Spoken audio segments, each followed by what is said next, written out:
Good afternoon. Johanna, are you in the Zoom room?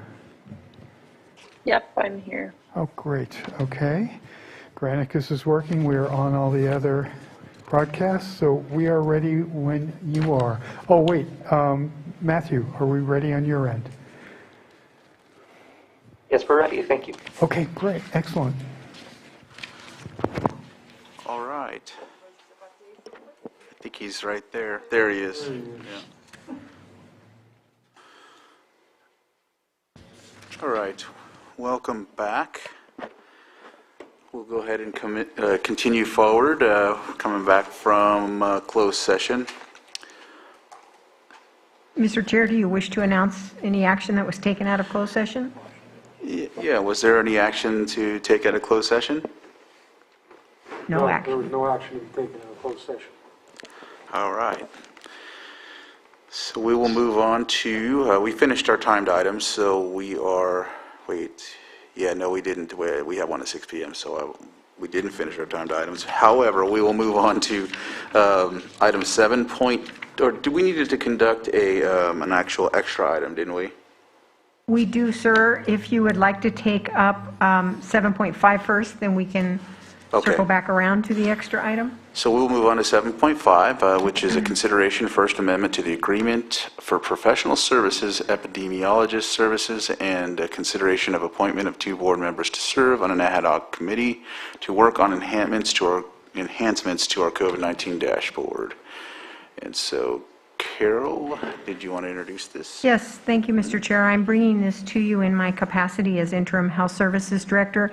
As you know, for over a year now, we've had Sarah Maricos in place to provide the epidemiologist services we need for the COVID pandemic. Her firm is known as Data Strategy Consulting.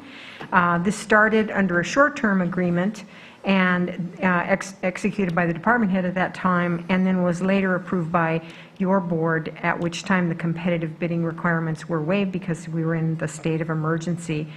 And so what I'm asking you to do today is to approve some changes to the term. Under this first amendment, the scope of work would be expanded to meet the evolving needs of the pandemic. Things have changed since the early months. And to further develop our COVID-19 dashboard in particular. And the contractor has requested to convert the rate from an hourly charge to a monthly rate, and then finally adjust the contract the contract term to have it end June 30th, 2022. This program is funded with special funding the department receives specifically for this purpose. And so then the second part of this agenda item, if you're agreeable to amending or to enhancing the COVID data dashboard, I would very much appreciate having the opportunity to work with 1 or 2 of you on that so that we can design it in a way that best meets your needs. Okay.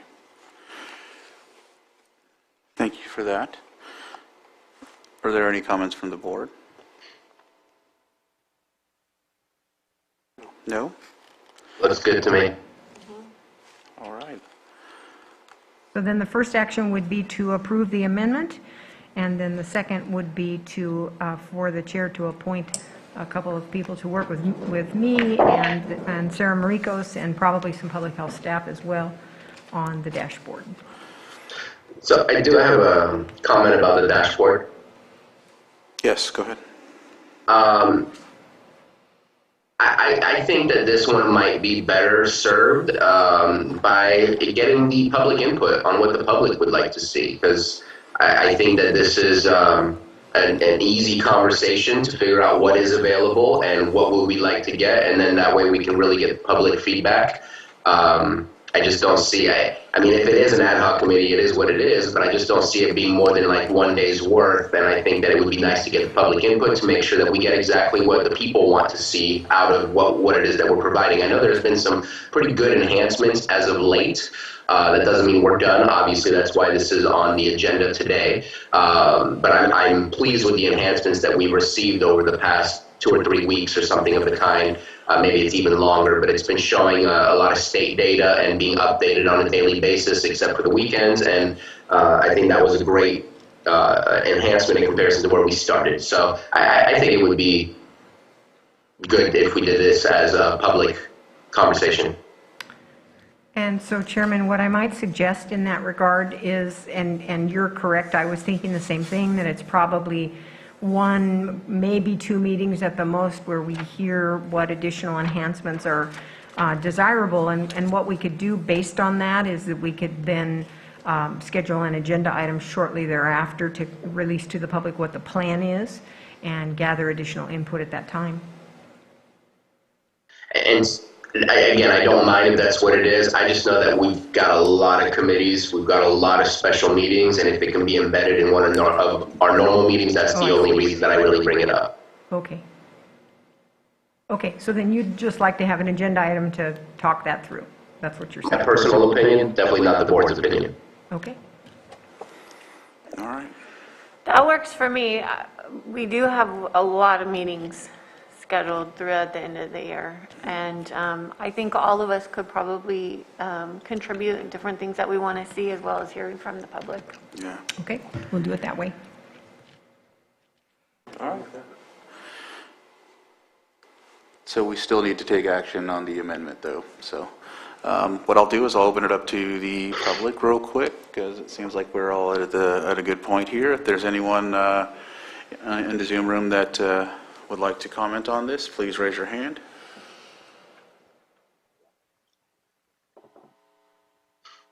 I don't see anybody raising their hand, so I'll go ahead and bring it back to the board for action. Mr. Chair, I move to approve the First Amendment to the Agreement for Professional Services and Epidemiologist Services. Second. So I have a motion by Supervisor Spatier, second by Supervisor Pyska. Joanna, can you conduct a roll call, please? All right. Okay, Supervisor Simon? Yes. Supervisor Sabatier? Aye. Supervisor Scott? Aye. Supervisor Pyska? Yes. And Supervisor Crandall? Aye. Thank you. So next is the appointment of two board members, or were we going to have a meeting first? I think we're going to forego appointing two board members and just plan an agenda item soon. Okay. Is there anyone That that... way we get all five. All right. So does anybody want to... No, we're not doing the ad hoc. Oh, okay. Sorry. I totally watched you say it and didn't It's register. after. It's been a long day. Been a long day. Well, you can't watch me say it, because you knew I said it. At least you didn't forget Supervisor Simon's name like I did after a long day, too. That was a little awkward. Okay, so with that, we'll go ahead and we'll close that item, and we'll move forward from there. Shall we move on to the extra item here? And then, Yes, I'd be okay. happy to present the extra item, and this has been shared with you, but I just want to reconfirm with Johanna. Johanna, you were not able to upload that into Granicus because we have the meeting underway all day today, is that correct? Yeah, if I would have stopped it to enter it, it would just create more work. So I'll enter it after the meeting. Okay. So, so then I'll explain it to you, and it will be posted as soon as we can. So just today, during today's meeting, we were contacted again about some concerns that the California Redistricting Commission has posted on their website, and we'd like to be in a position of submitting comment from your board as a whole for their continuing meetings, which are all happening before your next available agenda. They're happening the next 3 days, including tomorrow. And so that's, it came to our attention today after the posting of today's agenda, obviously, and action is required before tomorrow, and so that's the justification for the extra. Okay. So would anyone like to take action? Move to approve extra item due to coming out after the posting of the agenda and needing to take action prior to next agenda. Second. All right, so I have a motion and a second. Joanna, can you conduct the roll call, please? Yeah, Supervisor Simon? I don't think we do. Do we need public input on this one? Oh, sorry. You're right. Is there any public input on the Zoom room? I don't see anybody raising their hand, but I'll give it another second. Matthew's in the office. Yeah, you have to go in the side door. Okay. Go in the side door. Bring it back to the board for action, and I think I had a motion by Supervisor Sabatier and a second by Supervisor Scott. Johanna, roll call. Okay. Supervisor Simon? Yes. Supervisor Sabatier? Yes. Supervisor Scott? Aye?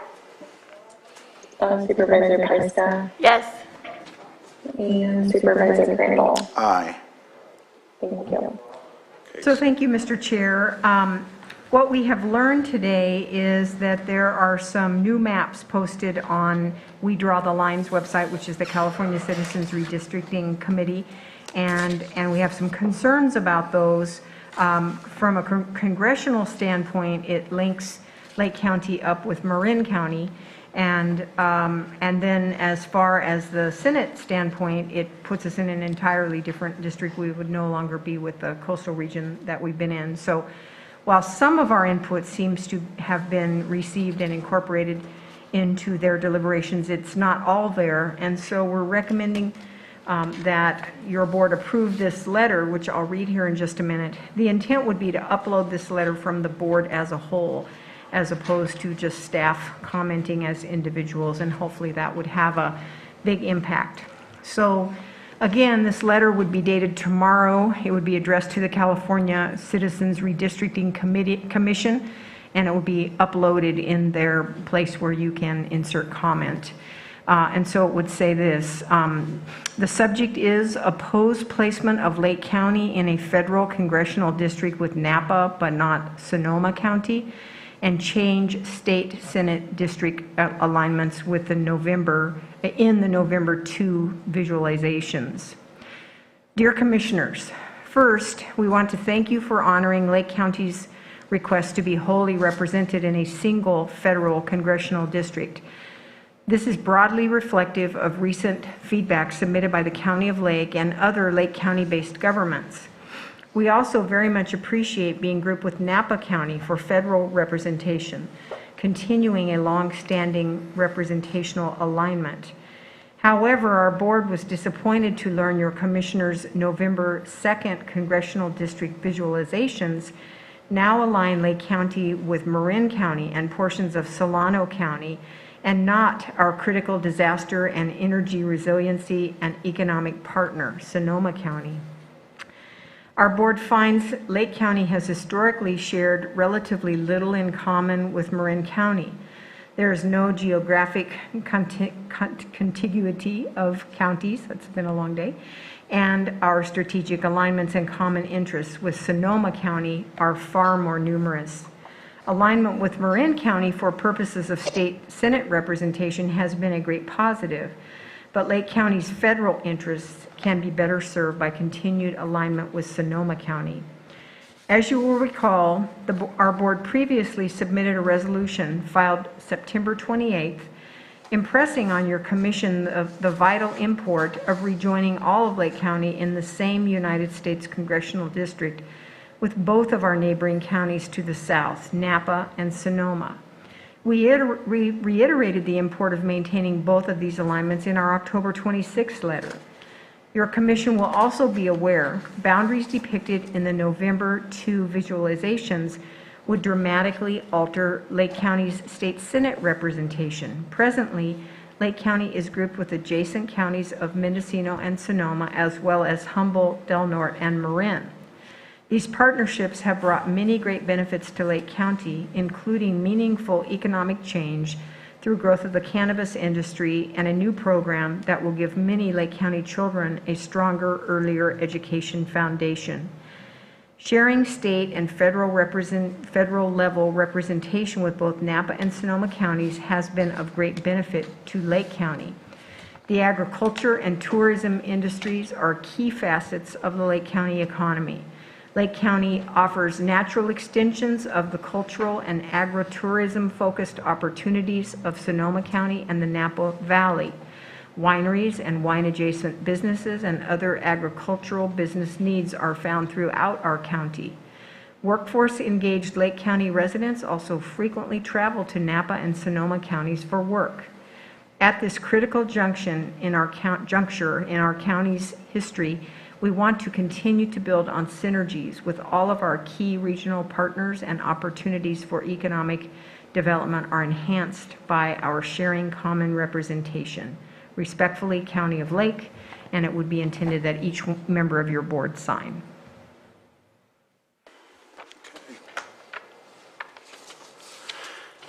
Thank you.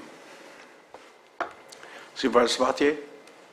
Did you have I listened in quite a lot of the conversation on, I forget when it was, last Wednesday, I think it was, that they were speaking specifically about the north area. I spoke about this a little bit on Tuesday, or last, when was it that we got together? I don't even remember. Thursday, I think we were together for a moment. I know I spoke with Matthew Rothstein about it, and it was exciting.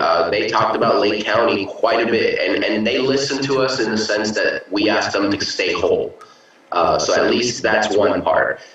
They've also placed us with Napa on every single one of those maps, and that's partly also what we've asked them to do. And in that conversation, they were saying Lake County is an extension of wine country. And they were speaking about our wineries. Granted, they were saying that there's only vineyards on the southwest side. Not true, but whatever.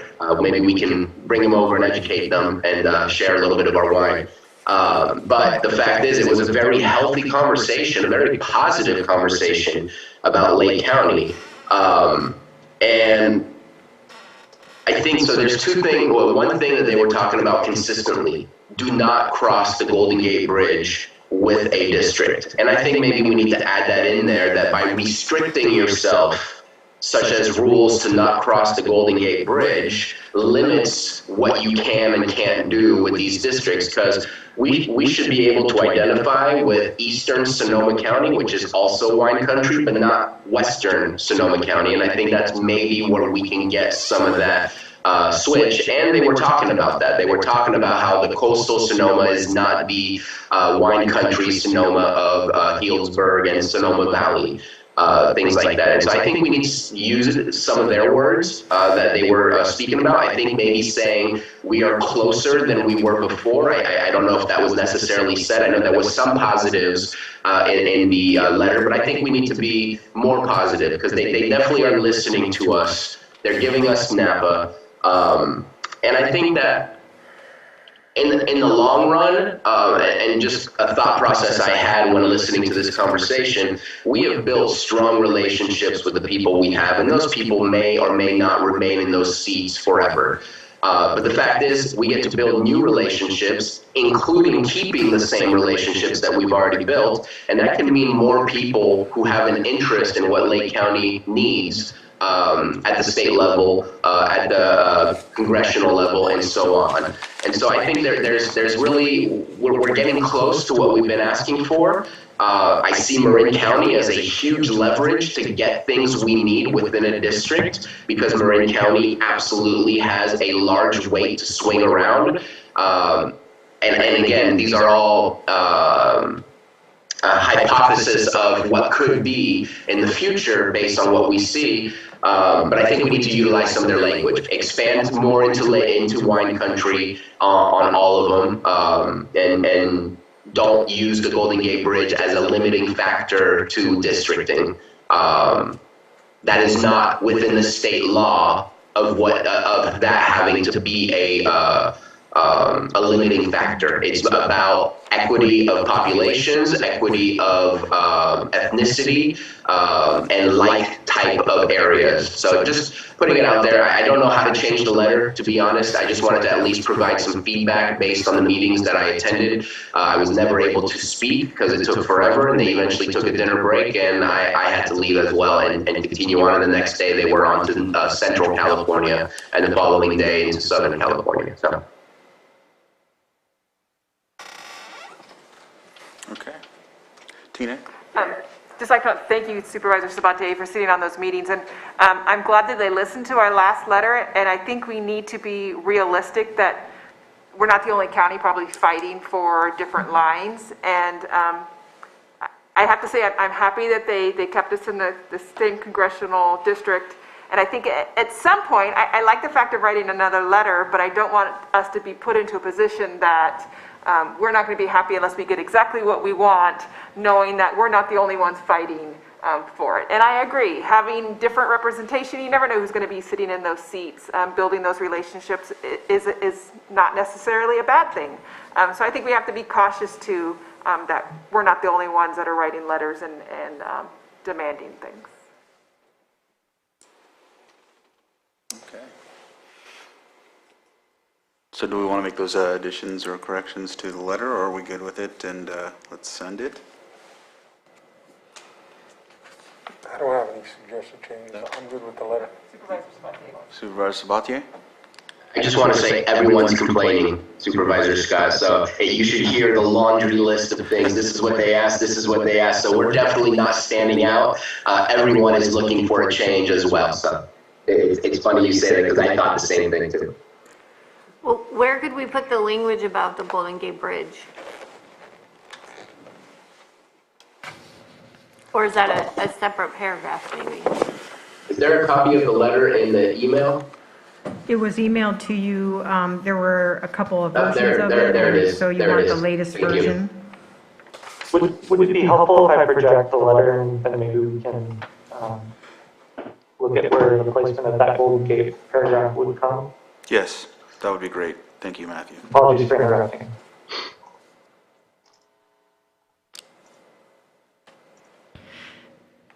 So I might offer that unless you find the letter is deficient, that maybe it works as it is. I mean, you know, it's been a long day for everybody, and so do we want to wordsmith a letter, or do we trust that this meets the basic need? Sounds like they turned the lights out. Now you can't I'm read good it. with the letter. I think it meets the basic need. You know, as you said, we have been heard. We're not, you know, we may not get everything we want, but I'm good with moving forward with the letter as presented. I think you guys have done a great job. We've made our position known, and hey, here in Lake County, we'll work with anybody. We would like to have what we've asked for, but you know, as we said, we'll continue to build those relationships and represent our people no matter where we end up at. So those are my thoughts. So then my recommendation would be that you consider approving the letter as is, and let me obtain your signatures so staff can work on uploading it fairly immediately, rather than extend our evening even later, working on revisions to it, because it's already a long day. Sure. So unless it's inadequate, that would be my recommendation. May I offer one suggestion? On the second to last paragraph where it talks about wine and grapes, where it says natural extensions of the cultural and agritourism wine country opportunities. Is that possible? I think the word wine country, because they used it again and again and again.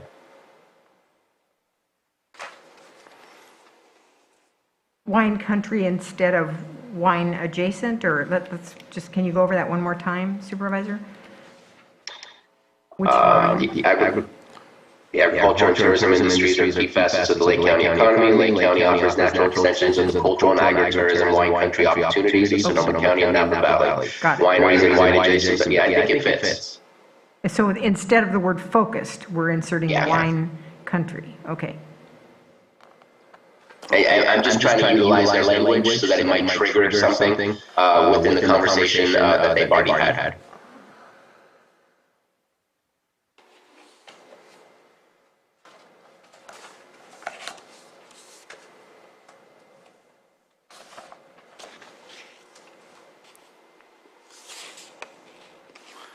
Okay. You're okay with that? All right. I Yep. think we're okay. We'll add that in, and I think that's the only change we'll make. Yeah, the public comment. Is there anyone on public that wants to speak about this? Is anybody watching? No, I don't think I see anybody's hands up. Ms. Grant, did you have something you wanted to add? No? Okay. Sorry, you were looking at me and I didn't want to make the mistake of not calling you on you. All right, we'll bring it back to the board for action and close the public input. Move to approve the letter as written with amendment, if that makes sense. Yes, it Second. does. So I have a motion by Supervisor Sabatier, second by Supervisor Pyska. Johanna, would you please conduct the roll call? Yeah. Supervisor Simon. Yes. Supervisor Sabatier. Aye. Supervisor Scott. Aye? Supervisor Pyska. Yes. And Supervisor Randall. Yes. Thank you. So thank you, supervisors. While you're here this evening, we will get your inked signatures for the 4 of you, and then we will shoot it off to Supervisor Sabatier via Adobe Sign, and hopefully have it all ready to go in the morning. Excellent. All right. Well, not last, but 7.2, consideration of establishment of financial oversight committee. And it will go to, I think this is, And Mr. Chair? yes. I've received some information. I would like to see if we can postpone this one till a future agenda item. Is that okay with everybody? Sure. Okay. Do you have a date in mind, Supervisor? If we can fit it in next week, that would be great. To the 16th? Yeah. That's what I meant. That's what you meant? Okay.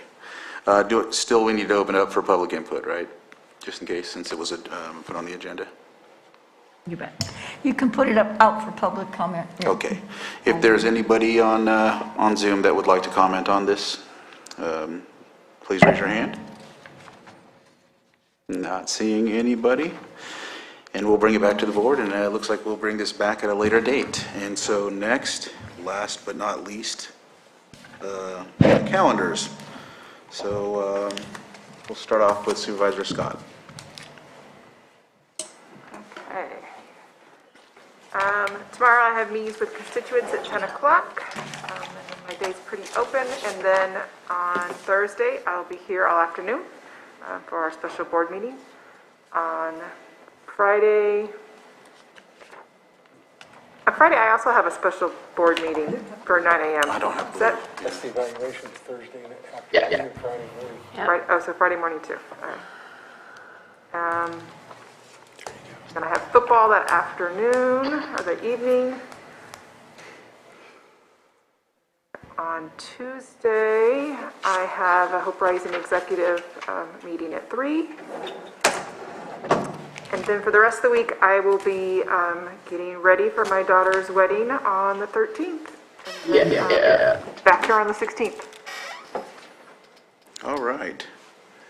Thank you, Supervisor Scott. Supervisor Pyska? Okay, so tomorrow morning I have the TID, and then I have the interview with the Sixth Amendment Center. Then I'm being the bus driver for my kids. Thursday, the Best Fits grant meeting, and then a meeting with Cal OES, and then our special board meeting. On the 5th, I will be at the Sunrise Rotary at 7 a.m. before our special board meeting. And then I have a meeting with Maria at the elections office because I'm still working through my orientation, my physical orientations. On the 8th, we're not having a meeting, right? We are not. Okay, that's canceled.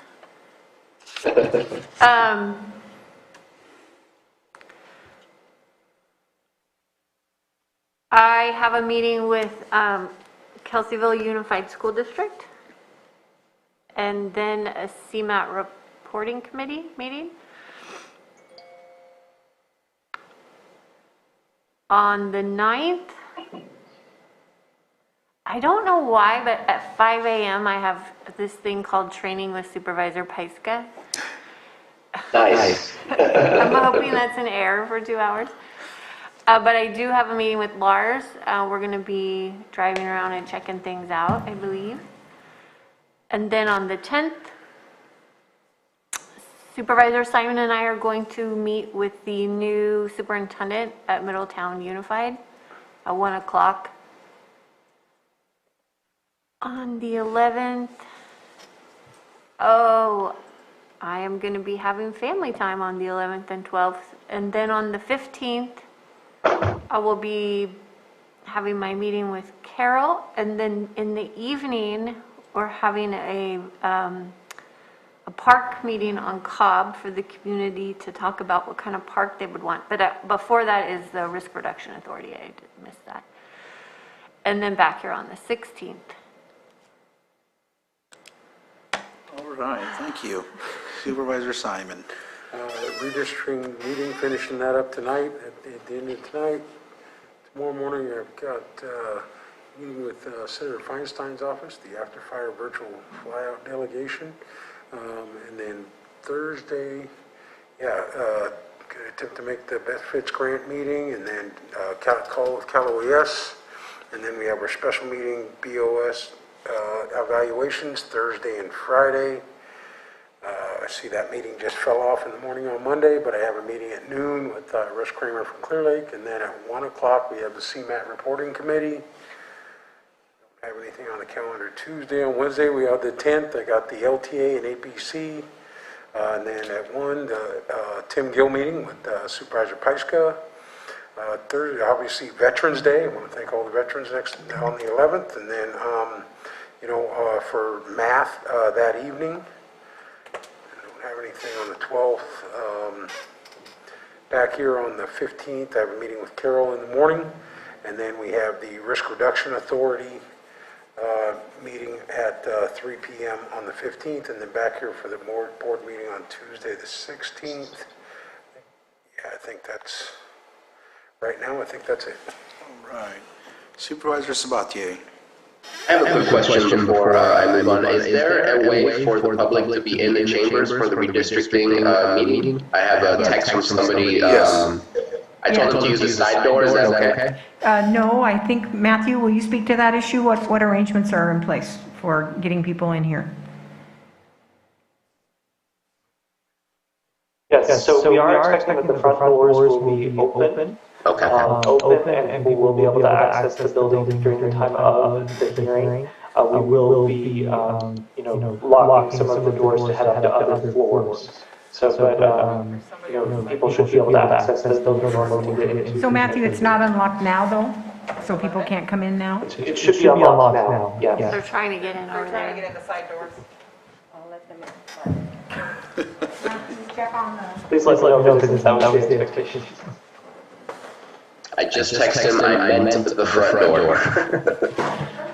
So, going over my calendar real quick, there is the Sixth Amendment interview that I will be doing in the morning.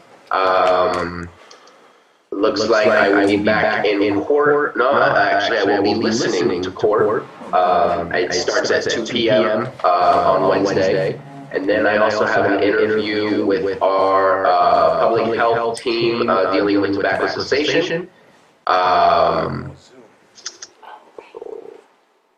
Meeting with some cannabis folks on Thursday, special board of supervisor meeting later on, Clear Lake City Council in the evening, back to special board of supervisor evaluations on Friday, meeting with Sutter.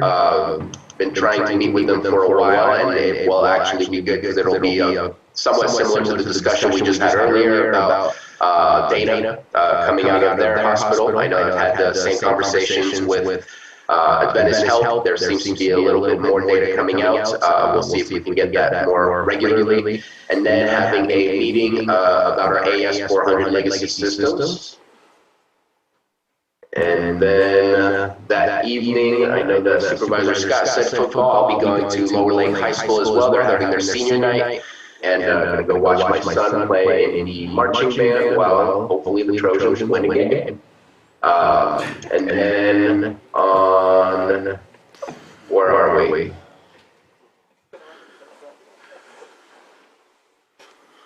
I will be joining the Latinos United of Lake County for their monthly meeting, and then have a peg board later on that evening on Monday. Right now, Tuesday's wide open. As Supervisor Simon mentioned, the LTA APC meeting is on Wednesday. I'm sure we'll have to move around our agenda review to make it fit somewhere, because that starts at 9. Then, if all goes well, then I will also be meeting with our CDD director on the 12th. that Friday, and that seems to be it. I do want to do a quick thank you. Trunk or Treat just occurred October 31st. A lot of people did Halloween events. I just wanted to thank Joyce Overton and the Highlands Senior Center for putting together this year's Trunk or Treat. I want to thank Foods Etc., Walmart, Grocery Outlet, and also the Lake County Cannabis Alliance for all donating and pitching in so that all the children went home. And eventually we'll probably have to have a dentist appointment to deal with the fact that they brought home way too much candy. But that is the kind of fun that those kids are looking for on a Halloween night, and happy that there was the ability to provide such an event for our community. So I'm very thankful for that. And with that, that's the end of my calendar. Thank you, Supervisor Sullivan. All right. Is that me? Okay, we're good. Yep, that's me.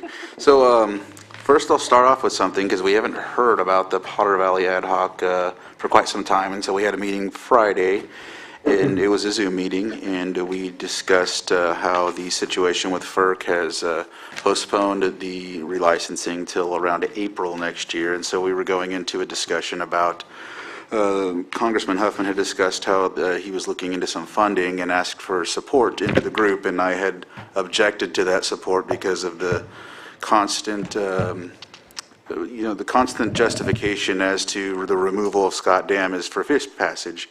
And in my opinion, I don't agree with that, and I know Lake County doesn't agree with that because we don't want the dam to come down, and we don't feel like it was done properly when it came to the studies.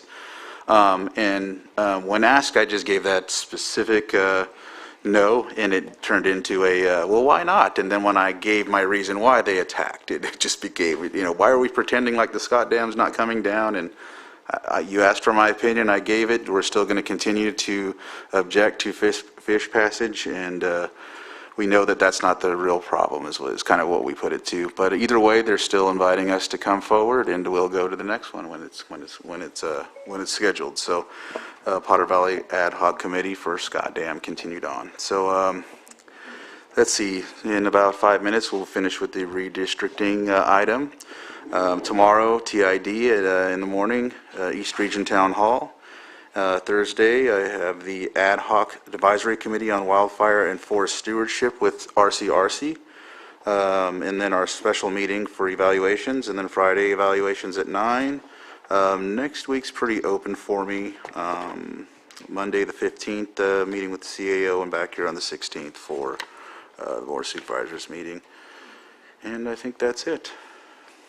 Mr. Chair, I just wanted to add something that I noticed. Yeah. In the new map for the congressional district, Huffman and Thompson are in the same exact district. So something will occur, because I was trying to figure out where Huffman will stand on that project once the lines are redrawn, because all the lines we've seen so far has taken Huffman out of the district that he's working on that project for. So just some food for thought. Yeah, I didn't bring that up either when we were in that. So yeah, okay. We have about 3 minutes till 6 p.m. Should we take a short break? Yes. Let's take a short break, and I think we have 2 minutes, but can we do 5 minutes and start at 6:05 or something like that, or? We can?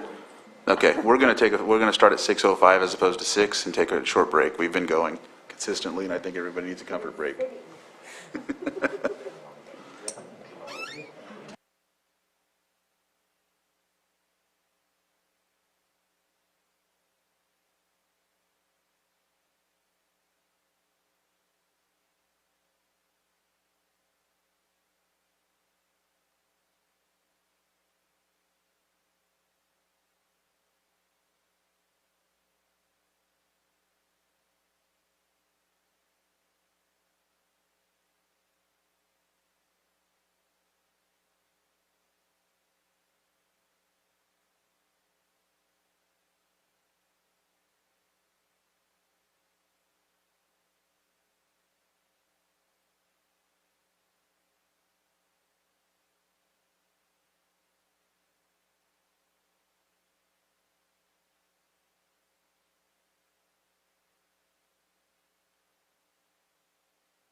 Check, check, there we go.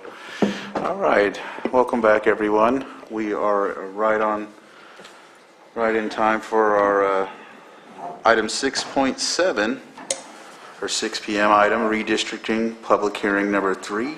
Draft maps will be presented. And I know it's 6:05, we just, we had to make sure that we fit in with the rest of the day. We were a little behind schedule on everything, so thank you for bearing with us. And I think the item is going to be introduced by, let's see, Carol. Actually, Matthew Rostein is going Oh, okay. This has been his project, anchoring our consultant, Margaret Monk. So go ahead, Matthew. Okay, sorry about that. Matthew, the ball is yours. Okay. Good evening, board. As you're aware, census data is updated every 10 years, and in the year following, supervisorial districts are adjusted to ensure the fairest possible representation for all residents. Today is the third of the 4 public redistricting hearings to include presentation of draft maps. Margaret Long and Carolyn Walker of Prentice Law are here to facilitate this evening's hearing with your board. Welcome, Margaret and Carolyn. Thank you. Thank you for having us. Today is the third, as Matthew said, the third of our 4 public hearings that are required by code. This is the one where we were going to get our hands dirty and dig into what the maps are and what the maps show. One of the things I want to start off by saying is you as County Lake County are incredibly lucky to not only have Matthew, but to have Lon on staff. They have really been incredibly helpful in this process, as we would not have been able to get here without them. And it's very unusual to have such high-quality people right at your fingertips. So I really appreciate having the access to them and being able to use them. What we're going to do is start out first is by just go through a quick PowerPoint and kind of talk about the process, and then again we'll dig into the proposed maps that we have.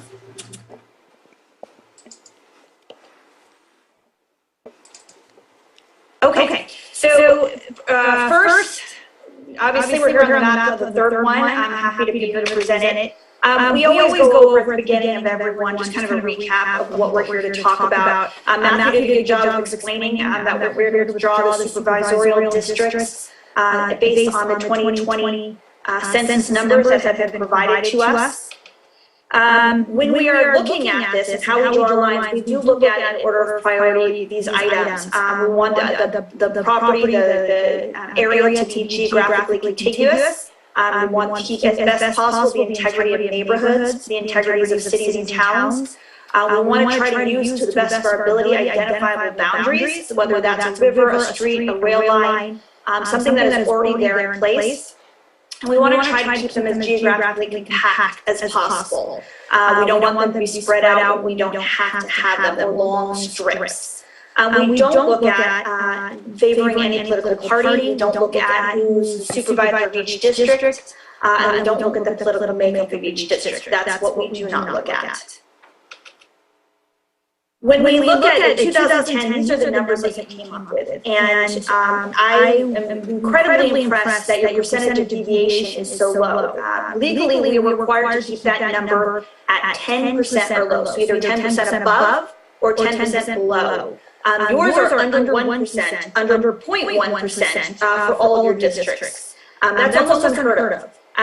Because really, again, we have to keep it under 10%. From a consultant's perspective, if we keep it under 5%, we're doing very well. Typically, 2 or 3% is what you'll see. Just based on the fact that these census blocks are not, we're not looking at each individual, we're looking at census blocks. And so they contain a number of individuals in that block. So if we were to use the exact same maps we had in 2010 and just inserted the new population numbers for 2020, this is what it would look like. It's really not that far off. You do have 2 districts, District 2 and District 5, that are a little over that 5%, well under the 10%, which is what we're asking for. But they're a little bit high, but they're not that bad. The only thing we do have is we do have 116 individuals who, based on the fact that their census block was split into 2, aren't currently assigned. they're considered unassigned. So they're both in District 1 and District 2. May I interrupt for a quick section? Is it possible to see only the slide and not the next slide? Because then it really makes it so small that even on my computer from here, I'm struggling. I can see the numbers, but I can't. There you go. Perfect. Thank you. Thank you for letting me know that, because I can't see on my screen what's showing. So I appreciate you stopping me for that. So again, the 116, regardless of what we do have to put them in either District 1 or District 2. But other than that, as I said, numbers are not that far off, which is great. It's a great starting point for us. So when we're looking at the population of Lake County, in 2010, you were at 64,665. You've increased it by almost 4,000 individuals. Again, this is the current breakup of it. There's 116 unassigned, but if we were to have even districts, each district would have 13,632.6 individuals. So that's somewhat of our goals, try to get as close to having each number in each district there. So what we are here to do today is look at whether we need to distribute the populations to stay within that legal deviation, so that 10%, again, hoping for around 5% or less. We also want to take into consider the comments that were provided by the public and the supervisors about what is a community of interest, where they want to see changes, where they have questions about how it was done last time. And again, stop. I'm hearing that there's an echo on Zoom. I'm good. You're good? Okay, just checking. Somebody said that there might be an echo. So we were hearing there was an echo on Zoom much earlier today. Sam, are you aware of any Zoom difficulties? No. No. Thank you. Okay. Let me back, and I'm happy to pause. The last thing we look at is communities of interest. So in our last meeting, we talked about communities of interest. And again, we took very careful notes. Thank you, Matthew, for taking very good notes and really listening to what was said. We also did receive some input online, which was a great thing. As we talked about before, there is on the redistricting page on the Lake County website, there's access to an email. We did receive some comments via email. The communities of interest that were identified are the Cobb Area Council off the Basin Road, the Rivieras, Clear Lake, Kelseyville, want to keep the school districts intact, looking at the tribal land, especially the area north of the Nice Lucerne cutoff, and keeping the business districts intact. So that's the Lakeshore Drive and Clear Lake. Everything that was provided to us as a community of interest we considered. What I'm going to show you now is why some of them are not necessarily good options and why we can't consider and keep them in communities of interest together. But I want to make it clear to anyone who contributed, everything was considered. We looked at, and Lon again was wonderful and allowing us in real time to look at every option. But as you see, some are not possible. So looking at draft map number 1, keeping all of Clear Lake together. If we were to do that, keep all of Clear Lake, which is a community of interest, together, our numbers would be off 22% for District 2 and 19% for District 1. That's above the 10% that we're allowed by law. So if we were to do this, we would have to do a lot of other significant changes to other areas in order to make it even out. And in the committee and discussing with it, it did not seem like a viable option. But again, we want to present everything to you so you can see our thought process as we went into this. Another draft map that created some boundaries that were a little off the percentage of deviation you would like, but is open to the board's consideration, is moving the blocks along Lakeshore Drive from District 1 to District 2. Again, that created District 5 and District 2 having a pretty significant deviation, not at the 10%, so again, this would be an allowable map. But we would want to make findings about why we are having such a large deviation in order to do that. So again, that was moving the blocks on Lakeshore Drive from District 1 to District 2. We did get some comments regarding the Kelseyville area and the concept of moving all areas east of Kelsey Creek and north of Kelseyville, District 4 to District 5. This includes Revere Heights, Soda Bay, Steelhead Drive, and Gaddy Lane.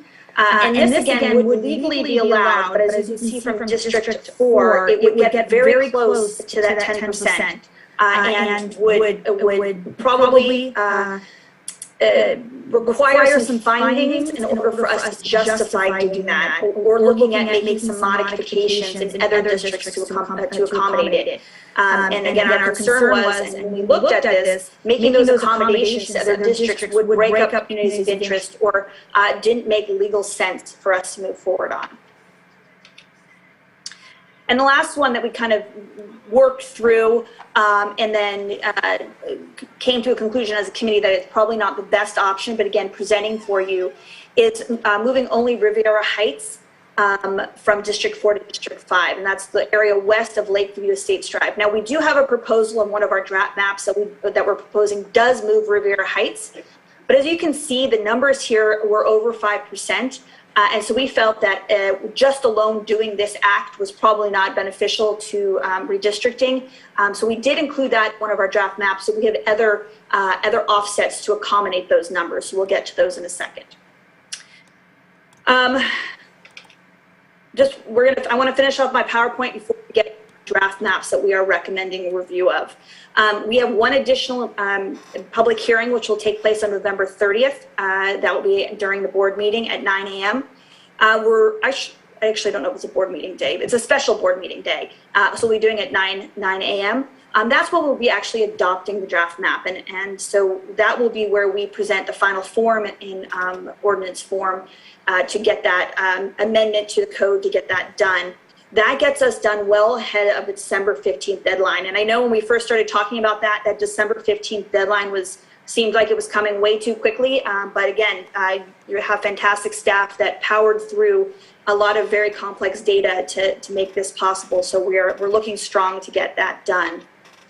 Again, as I said, we still have the information. After today, we will still consider anything you send to us. But again, it's a little late for us to make significant changes because we won't have an opportunity to again, but we will consider everything that's provided.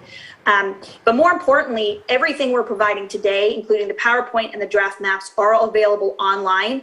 And so if the members of the public can't read the PowerPoint because it's too small or they're not in the boardroom to see the blown up maps, you can go on there and get a very close look of what we're looking at.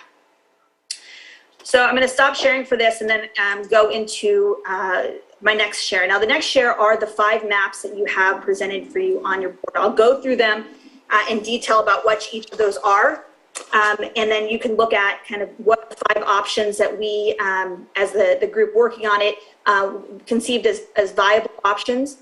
Again, you have Lon present here today, and once I'm done going through the 5 maps that he drew up, I will turn my share over to him, and he can actually in real time make adjustments that you would like to see what it looks like. Just so you know, we have probably tried every adjustment you were going to look at, so we may be able to tell you in advance why it can and can't work.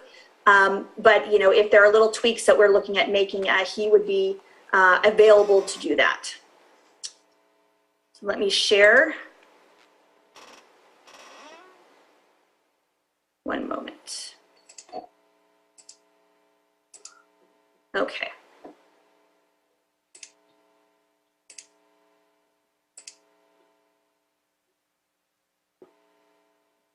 Just to confirm, tell me if you can see the maps.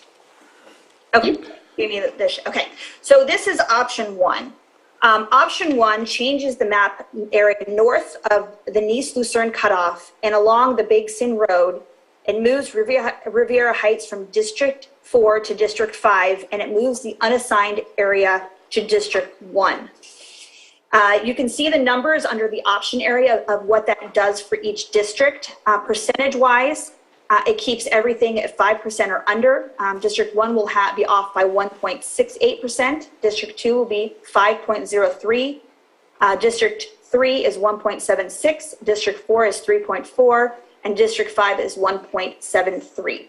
So that is what this contemplates. Option number 2, again, changes the area north of the Nice-Lucerne cutoff and along the Big Sin Road. moves Riviera Heights from District 4 to District 5, moves the unassigned individuals to District 1, but we added some additional blocks to the Clear Lake from District 2 to District 1. And the reason we did that is because it evens out the numbers a bit and takes the number from District 1 to only being off 0.72%, District 2 being off 4.07%, District 3, 1.18, District 4, 3.40, and District 5, 1.73. So with that little tweak, we were able to get the numbers well below the 5%, which is ideal. And we did that again by moving additional blocks in Clear Lake from District 2 to District 1. I'm going to keep going unless there's questions, and then we can maybe chat about it afterwards. The third option, again, moves the area north of the Nice-Lucerne cutoff and along Big Sin Road. It moves the Riviera Heights from District 4 to District 5, moves unassigned to District 1, and moves Clear Lake area south of 18 and east of Highway 53 from District 2 to District 1. And again, this gets our numbers incredibly close. District 1 is 1.78%, District 2 is 0.87%, District 3 is 3.40%, District 4 is 2.56%, and District 5 is 1.73%. So again, from a consultant perspective, those numbers are very solid in terms of their deviation and are very supportable in terms of moving forward. Option 4 changes the area north of the Nice-Lucerne cutoff and along the Big Sin Road. It divides the Riviera Heights, as discussed, from District 4 to District 5, and it moves the blocks south of Lakeshore Drive in Clear Lake from District 1 to District 2. It also does the unassigned individuals, moves them to District 2. So for option 4, the numbers are not as good. Most specifically, District 2 is now 5.91 above the deviation. District 1 is 2.57, District 3 is 1.78, District 4 is 3.40, and District 5 is 1.73. Now, I'm saying all these numbers, and I know you probably can't keep track of them. They are on the maps that are provided, so you can look at them if you have any questions or would like to go back and review them. I just want to make sure that they're on the record for moving forward on this. And the last one is the option 5 that's being presented. 1 second. We just lost the projector. It went to sleep. It's done. Don't blame it. You guys have had a long day.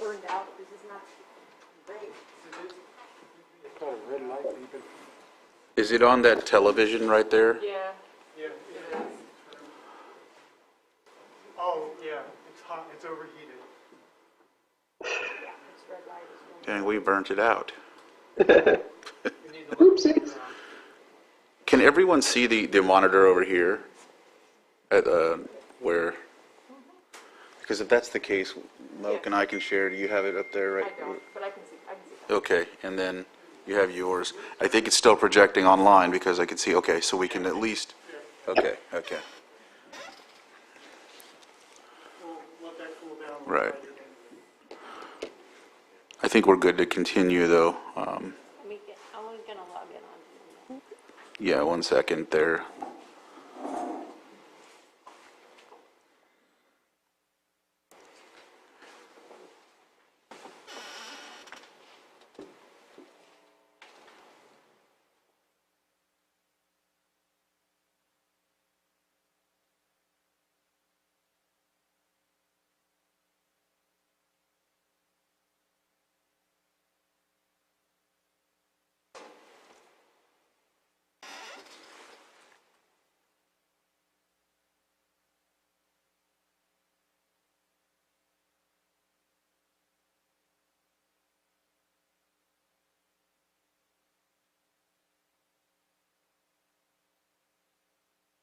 Good.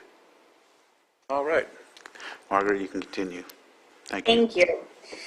So again, the last option we're providing is the change of the area of the Nice-Lucerne cutoff, Big Sin Road, and then moving blocks south of Lakeshore Drive from Clear Lake in Clear Lake from District 1 to District 2.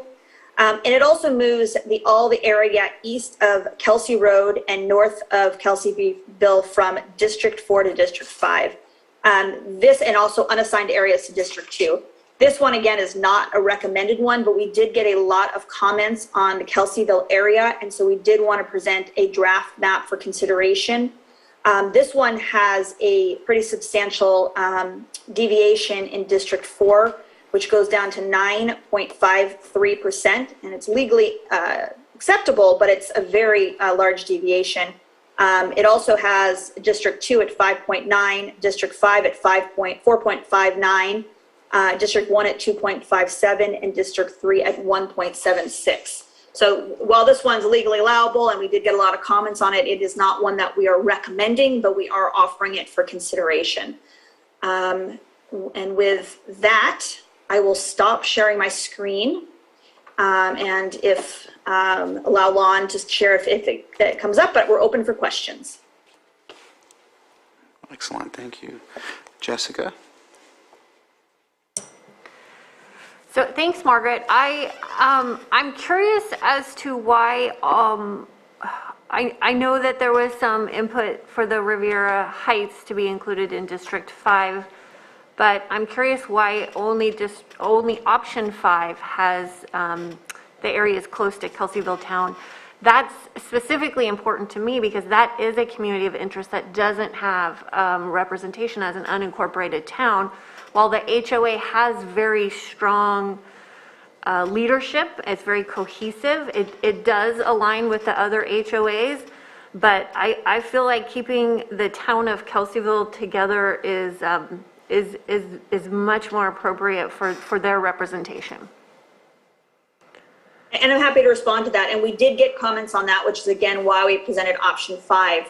The question as to why we didn't include in the other options, we tried to include it in every option. That was part of kind of the process we went through.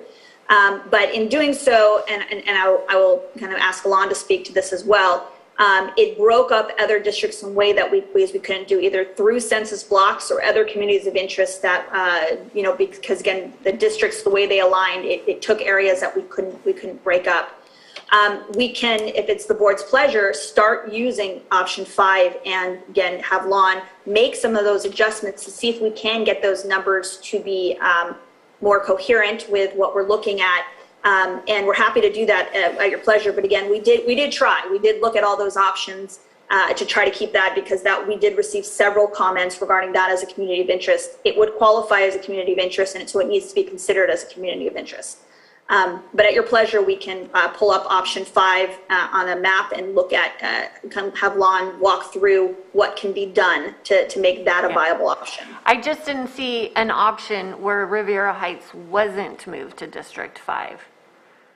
Correct, that is correct. And the reason is we did determine that to be a community of interest, and moving it did not significantly change the numbers to where it made anything, any of the other options not viable. So again, that's your pleasure. We're happy to look at an option that's not included, but it didn't change the numbers so significantly that it was appropriate to divide it up after it was established as a community of interest.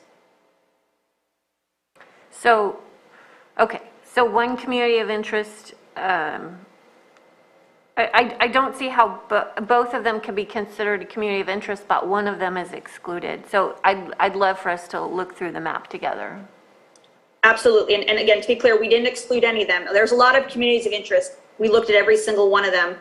Some of them, such as the city of Clear Lake, we could not keep it in one district without throwing all of our numbers off. So we determined we had to divide that one up. Kelseyville was one that, again, we determined that we could keep it in there, but the numbers were pretty significant. So let's look at it. Lon, I know Lon has it up right now. Lon, do you have any suggestions on what we can move around in order to get those numbers? Well, we're, just to give you a general overview of what you're seeing on this map, the light gray lines are the census blocks, and those are kind of the basic building blocks for the districts. Those are the boundaries that we need to follow because those have the population counts. These colored boundaries represent the different districts in this particular plan. The one I have pulled up is sort of a compilation of the ones that Margaret already went over and covers most of those areas. And I'll just give a quick overview before we get into that.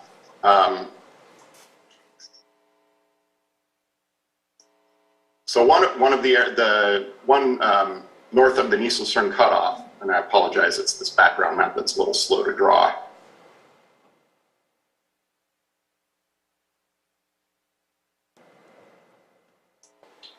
It's this area here between Highway 29, Nielsen cutoff, and Rodman Slough. And the reason that one was moved is because one of the guidelines is not splitting up the tribal lands. And currently, Robinson Rancheria has a little bit of land over here spanning Highway 29, and currently the district is split. So this was just an attempt to keep all of that land in a single district, move it all into a single district. The next one is going to be along Big Canyon Road. And I'm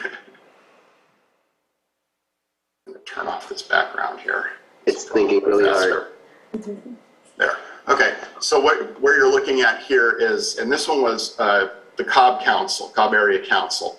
The boundary kind of clips off this corner. This is, if you're familiar with the area, this is where Big Canyon Road makes a hard bend and Etowah Springs Road heads off to the west.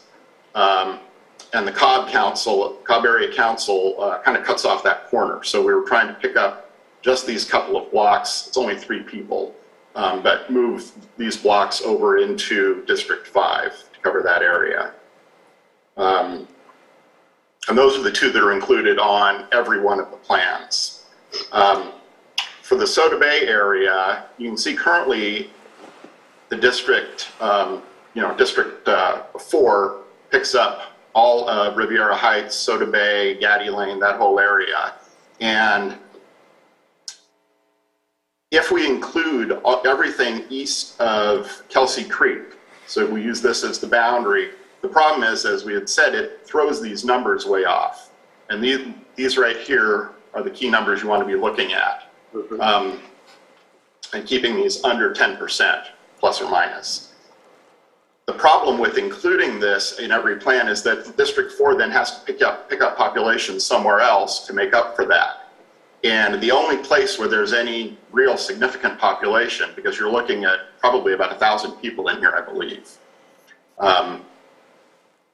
is going to be south of Highway 29 in Kelseyville. So Crookshank, Live Oak, Kelsey Creek Drive, all of those areas would then have, either those areas would have to be moved into District 4, or you have to go all the way up to the north end and then start getting into Blue Lakes, Witter Springs, Bachelor Valley, and possibly even Upper Lake, and moving those into District 4. So it's just a matter of where, if we want to keep this area and balance it out, then we have to pick up population somewhere else for District 4.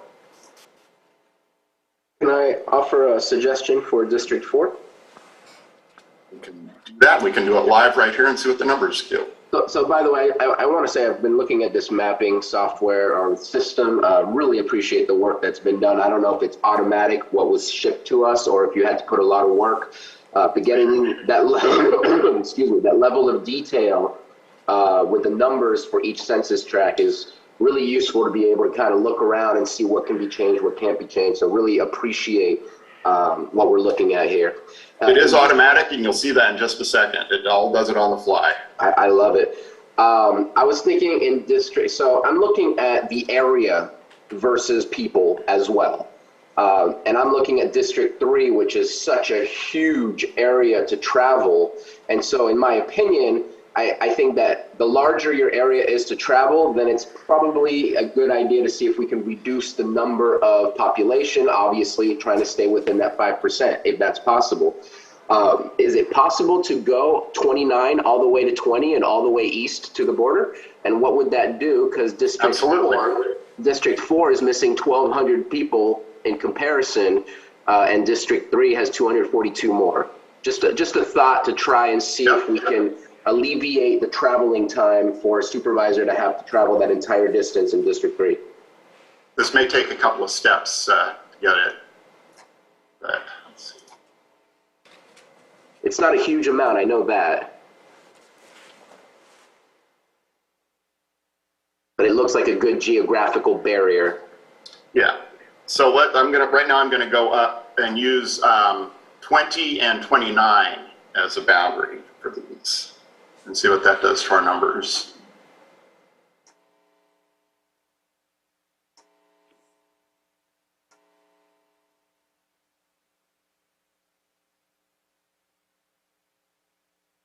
So this takes it up. We've got a couple more right in here. Oh, nobody in that one anyway.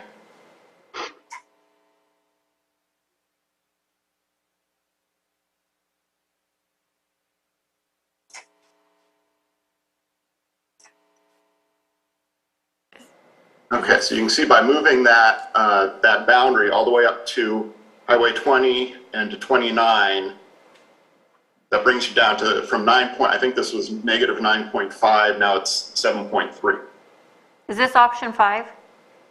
This is a modification of option 5. Okay.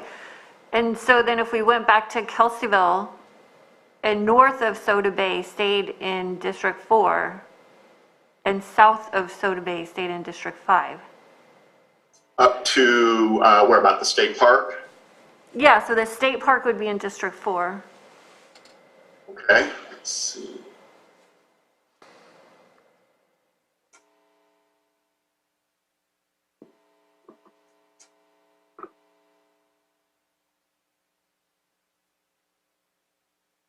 So this a little difficult to see. I've looked at these so much I can tell where these the block boundaries are even without roads drawn on there. So it's I apologize if it's a little confusing, but let's. Okay, so here's the state park. If we follow Soda Bay Road and then use the state park, the eastern edge of the state park as a boundary, that does this to our numbers. I know one area that was specifically brought up was Steelhead, wanting to move Steelhead Drive back into District 5, but this keeps it in District 4. So this is a viable option. The numbers are still off more than, again, as from a consultant's perspective, we would like. If this is what, if this is where the board would like to lean, I mean, we would make some findings on, and make sure it's very clear as part of the resolution why this is being done. But keeping Kelseyville together is an appropriate reason and rationale to do that based on the fact that it is an identifiable community of interest. So we can make those findings. Lon, is there anything else in looking at this modification of option 5 that you could recommend to reduce the numbers in District 2 and increase them in District 4? If we move this boundary from the creek over to Gaddy Lane, but then you're going to have people on one side of Gaddy Lane in one district and the other side in another district. And so that's how it is now, and that's not working. Yeah. Okay. Anything else besides that you can contemplate? What's that? Oh, would it be contiguous if the next block over from the state park, the next 2 blocks, where it has 82 or 80? This area here? Yeah. The problem is that then you're splitting a subdivision. I think it's Lakeview Estates subdivision. Okay. The subdivision act, let me turn on the parcels so it gives you a better view. I believe this is the subdivision boundary over here. And the problem is there's no block that runs along there. So it would have to be half the subdivision. But yes, we can move. You're talking about this area right here? Yeah, are they contiguous? Yeah, this is all contiguous with the state park. And that brings our numbers closer to 5%. So in this model, does it divide the subdivision up? It does, yes. Okay. What about doing the whole subdivision? Again, then you can't because the subdivision boundary is a bit to the east of where this line currently is, and the place, based on the block configuration, suddenly it's going to pick up a good portion of Riviera Heights. In the other maps, though, this was carved off of Riviera Heights. No, on the Option one, on the 1 through 4, it was just Riviera Heights and not the Soda Bay. It was similar to this one. It went to, where is that?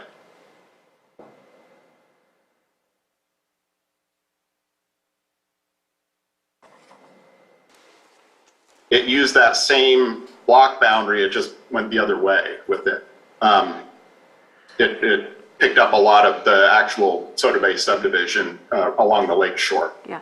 So what if we did that whole Soda Bay subdivision? Picked up all of these, move them in, yeah. So basically go back to it, but back to what it currently is, or back, keep the boundary closer to where it currently is. Sorry.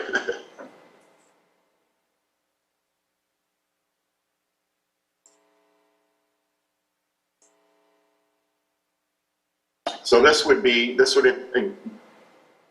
involve moving just Riviera Heights and a few houses along the edge of this this other subdivision back into District 5.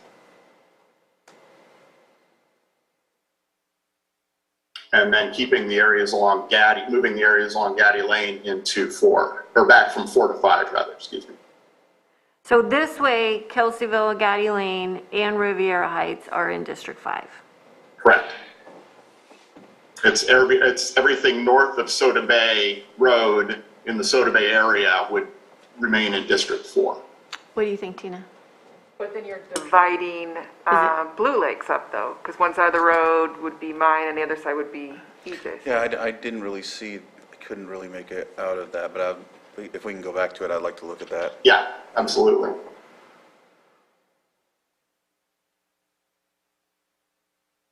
It would make sense for flooding and the issues that we work with flooding, but would it make sense that we're splitting it up? Right.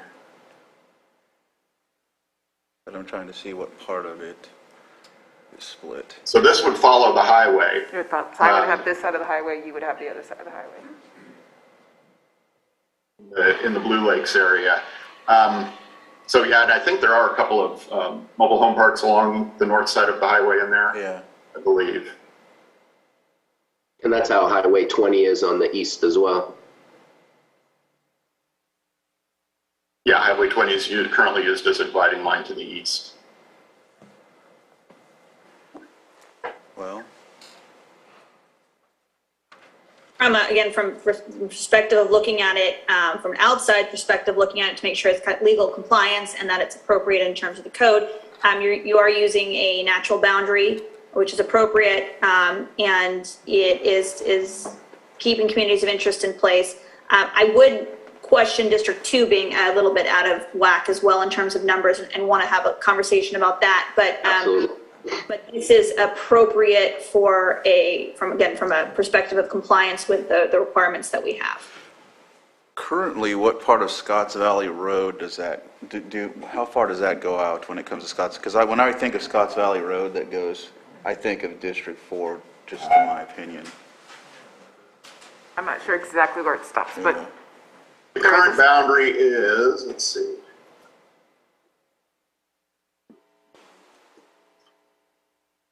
I don't have a specific address, but it is. But I know where I kind of have an. I believe it's a bit north of the old campground. Kelly's campground. I believe that's right in this area here. So I believe it's right around the Kelly campground, the former Kelly family campground.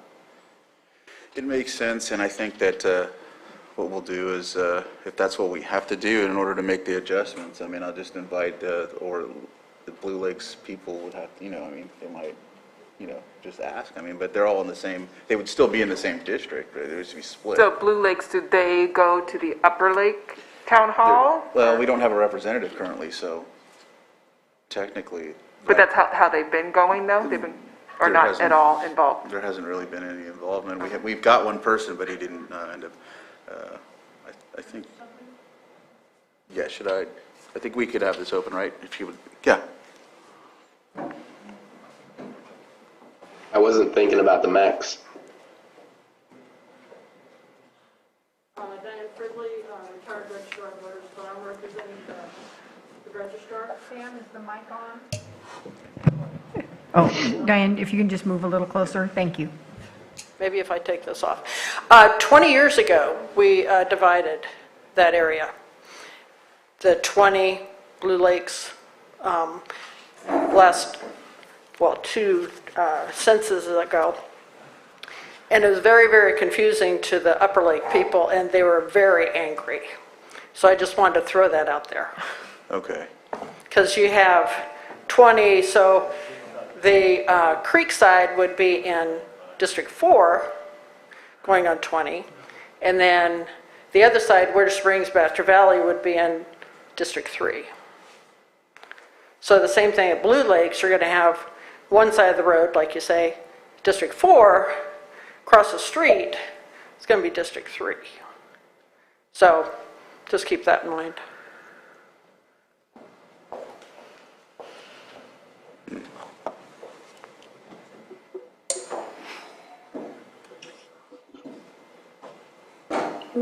What I'd recommend is that if we could look at the District 2 and see if we can get those numbers a little lower, and then potentially open it up for public comment.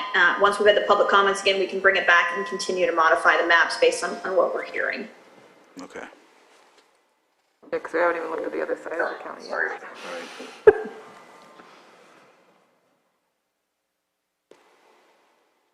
So this boundary, the proposed boundary shifts these two blocks along. This is Lakeshore Drive right here. So basically what this does is put the business district along Lakeshore Drive all within one district, District 2.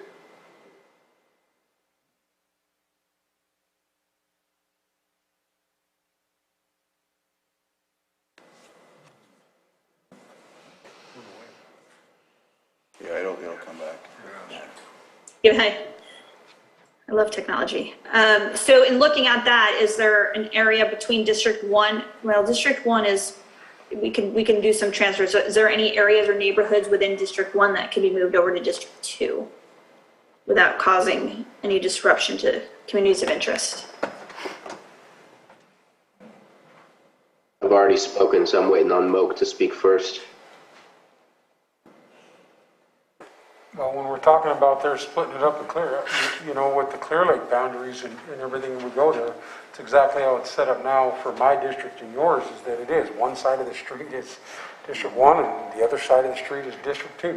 So I don't think we're going to avoid that anyway, so if you have any specific comments or suggestions, you know, from anyone, be open to that, so go ahead. One of my suggestions is that on the east side of Old Highway 53, before Lakeshore Drive, that's kind of a little community back there behind the Crossroads Church. And so let me see, where would that be in comparison to what we're looking at? I think it's, yeah, right where your mouse is, like to where it splits off to the right a little bit. Yeah, I think that community back there is a similar community. And so maybe putting that together will raise District 1's numbers and decrease District 2's numbers. Just the problem that I see with that is if you look, there's one block that's going to be a problem, and that's this one, highlighted in blue. See how it kind of snakes around here? It's unfortunately with these blocks, it's kind of an all or nothing thing. So if you pick this block up, you're picking up everything south of Lakeshore between the highway and Old 53. That is a very strange census block. Somebody needs to go back to the drawing board on that one. But especially since I think you go south, creek runs down the middle there. I'm sorry. That's right. If you go south of where that finger is coming right through that community, all that section. Pick up these. Start picking up some of these. Yeah, another option that I just saw is on the other side, south of Dam Road. Yeah. If you use Dam Road as a dividing line over here. rather than Cache Creek. But, okay, so let's see. So we want to move which areas? These blocks here?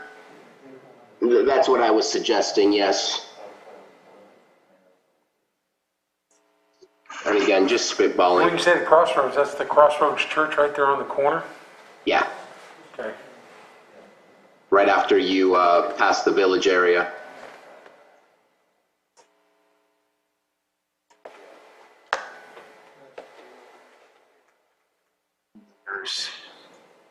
So basically everything except that one fairly convoluted block does this. I think that's better. Maybe not. Yeah, no, that's better.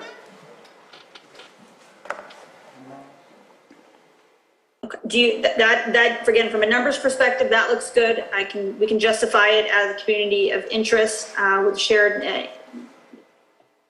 community interest. Do we want to try it before we kind of lock this in and open to public comment? Do we want to try Lon's suggestion of looking, the south area? Or does this seem appropriate to the supervisors? You mean the Dam Road suggestion? The Dam Road suggestion, thank you. Yeah, I'd definitely like to look at it. Okay. Do you want to include this change I just made with that? No, I would think it'd be instead of. Okay.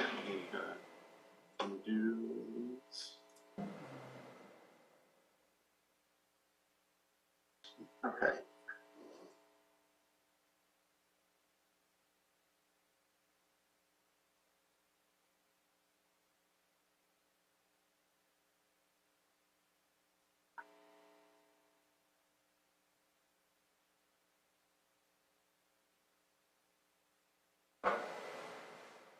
Well, it certainly gets you under the 5%, barely. Yeah, the numbers aren't as good, but we just wanted to, throw it out for discussion. Does that make more sense from a perspective of supervisorial districts, having the line, and we can have a creek dividing it off as opposed to kind of a community of interest that's undefined? It may. So again, I think we do want to look at those natural landmarks as a top priority to consider, and this one would do that. It gets the numbers below 5. It keeps Kelseyville together. I think this is an absolute viable map. I'm fine with that. Supervisor Sabatier? I don't mind at all. I think it's got continuity. It's old Highway 53 that hits Dam Road, then continues down Dam Road. So there's a little continuity to the connections. I'm kind of curious, what does it look like if everything from Lakeshore to Old 53 and Highway 53 was implemented? What that would look like? Just because everything in this area here. Yeah, just to kind of see what that looks like. I don't mind what I'm seeing here. I think it makes more sense than a random amount that we just did earlier. But I think that if we use the geographical main streets and highways, that could make sense as well. Yeah, that actually now suddenly District 1 is in the positive instead of being a negative number. But he took a lot. He took a lot.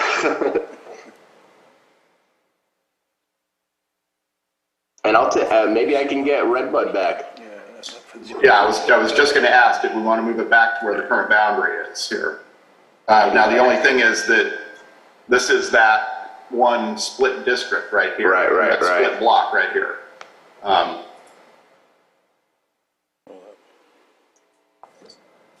little bit better.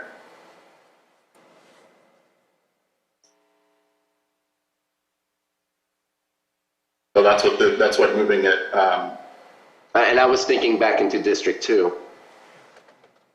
Oh, moving which to District 2?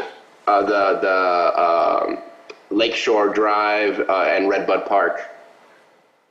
Oh, I'm sorry. I thought you wanted to move those to okay, let's see. No, because now District 1 is getting closer and closer to 5. Yeah. So these were,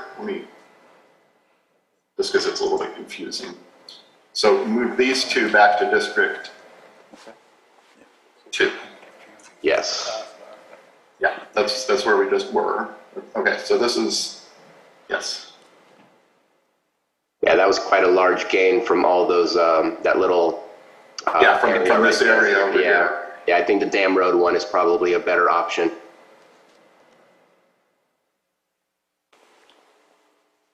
So what I typically like to do again is see if the supervisors can kind of come up with a rough consensus on their preferred map, and then open it up to public to comment, and then again bring it back. The map that I think we're looking at right now is from what I'm hearing is the preferred map. Once we've figured out the District 1, District 2 dividing line, and then. But I'm open. I just want to make sure all supervisors have had a chance to comment on it, and if preferred one to get their voice in there. Could we go back, since now that we've done District 1 and 2, can we go back to District 4 and 3 and see what the numbers look like, pulling Blue Lakes back out? Okay. Hold on, I think something's wrong with District 2. Yeah, he hasn't made the Glania change. Yeah. Okay. And all of any of those options, I think is good to equalize a little bit, and I'll let Supervisor Simon. I thought the change down to the Dam Road delineation there was was probably the best. So. Yeah, no, I liked it too. The Dam Road one. Yeah. Mm-hmm. I would concur. Not sure why it's saying those numbers are so far off. That was. Yeah. I think you got to give them back the Redbud and that split district. Yeah, I did. Oh. No, I don't think so. No, that's. I must have accidentally picked up something somewhere else. Control Z. Let's back it up till those numbers bounce out to where they're supposed to be.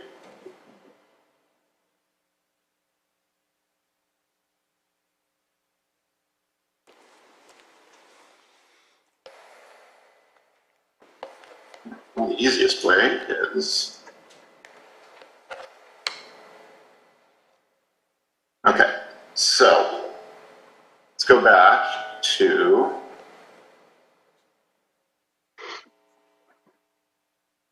moving everything south of Dam Road into District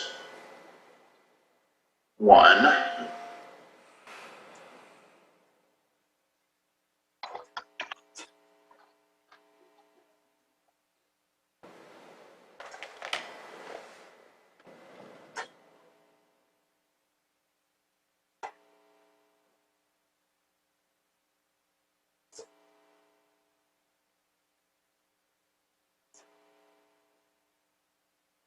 Correct? Okay. And then that reset this back to where the boundary had been. So this is what we're still looking at on these. It undid that fix to District 4.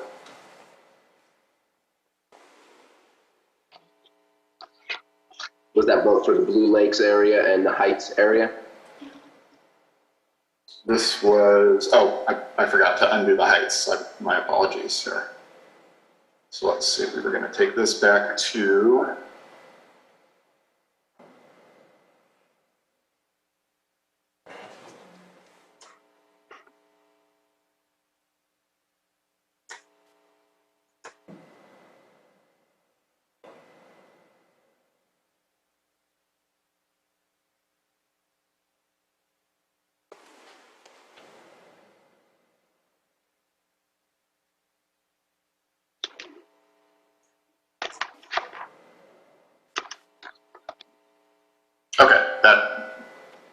so that leaves the Blue Lakes in District 3 and makes these just suggested changes over here between 4 and 5.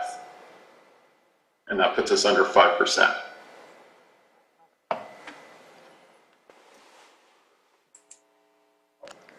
Supervisor, do you want to see anything further in this area? I think we're good. I think everybody's Is that everything you wanted in, Kelsey? But it's hard for me to really see. Yeah, it's hard to tell.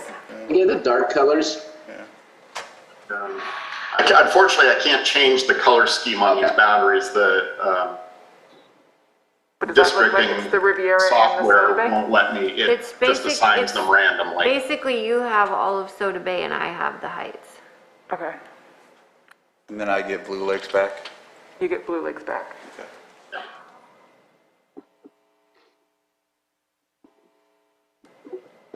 Anything else the supervisors want to see, or is there a consensus that this map is the one we're going to open to public comment? Good. I'm good. Supervisor Sabatier?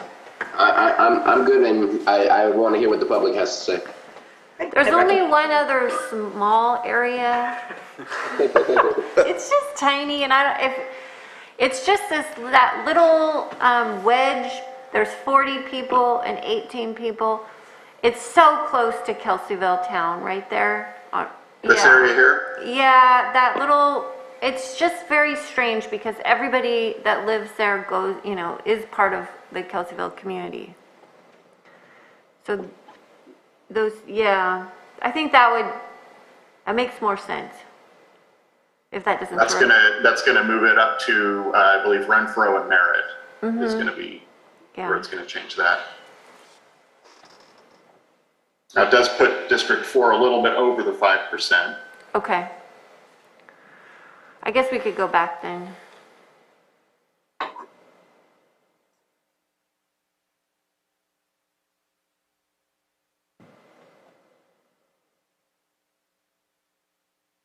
Any additional comments before we open it up? Unless you want to go a little further, not towards like the highway, but like up on Scotts Valley Road, if that makes sense. That way you could accommodate for the 40 or whatever it is. How many people are actually up there? Yeah. I don't know if there's a big population up there.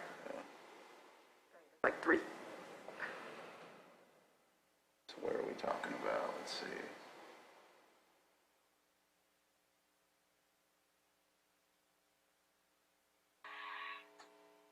What is that, kind of like that wave form line? Here? Is that a creek up above? I believe that's a Jeep trail coming down off of the hill here, or coming out of this canyon, out of the White Rock Mountain. It's a Jeep trail coming down this canyon. Gotcha. Yeah, there's not really that much to work with. Yeah, I can't see that. Yeah. Yeah. Okay. Well, I tried. I try to save you on gas, EJ. Well, you have to go out there anyway because he has one side of the. Right. I'm out there. It just makes sense to keep the community together. Yeah. No, it does. I agree. Okay. I think we're good. Yeah. I think we are at a consensus. And so, with that being said, I think we could open it up to the public. All right. Is there anyone here that would like to speak? Diane? Actually, I just have a question. Is there a way to show the current boundaries versus the new proposed on the map there? Yes, right there. Where are they?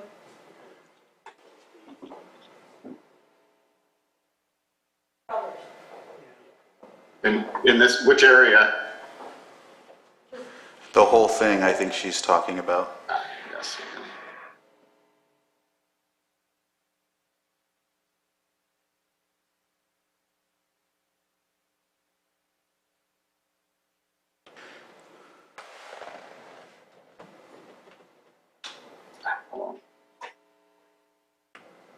There we go.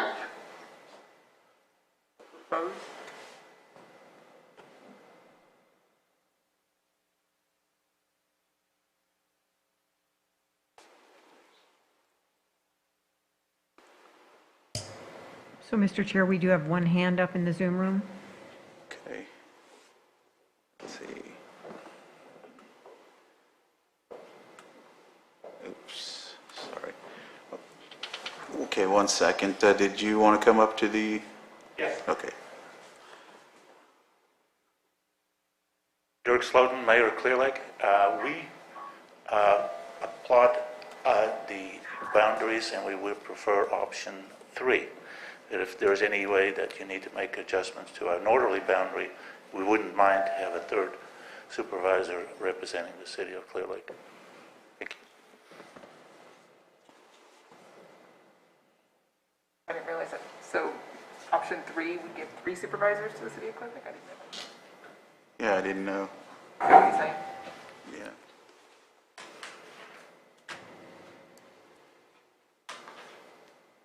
We'll have to look at that one. I just wanted to see.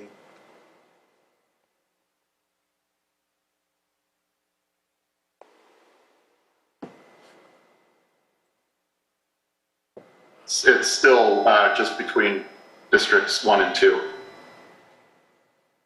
Okay. It just moves the boundary from the creek to 18th, and then the city limits. Okay.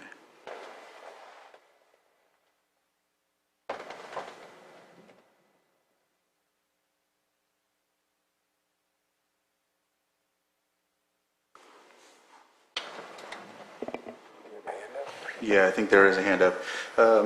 Mr. Balestros, you want to unmute and go ahead and give the floor to you. Good evening, supervisors. It's a pleasure, and thank you for all your time and being here so late on such a long day. I just wanted to quickly state my name is John Ballesteros. I'm a resident at 4595 Gaddy Lane. My husband, Brian Fisher, and I submitted a letter on behalf of a number of neighbors in the area advocating exactly the inclusion of the neighborhood that Supervisor Pesca suggested being added to District 5 to maintain the community of interest of Kelseyville. I think most of you have seen the value in keeping that and acknowledge the need to keep that as a community of interest, and we wholly support the steps you've taken and would like to express our appreciation to Supervisor Pesca for advocating on this behalf and your openness to making those changes. So really appreciate that direction that you're pursuing. Happy to answer any questions. Thanks. So is this the map that we're looking at as the best option? Because the Gaddy Lane is still the divide here and not the creek. No, this one, here's Gaddy. This is the current district boundary. Sorry. Okay. There was a request to see those earlier. This line here is the new proposed boundary. Okay, yes, perfect. Okay. And here's Gaddy right here.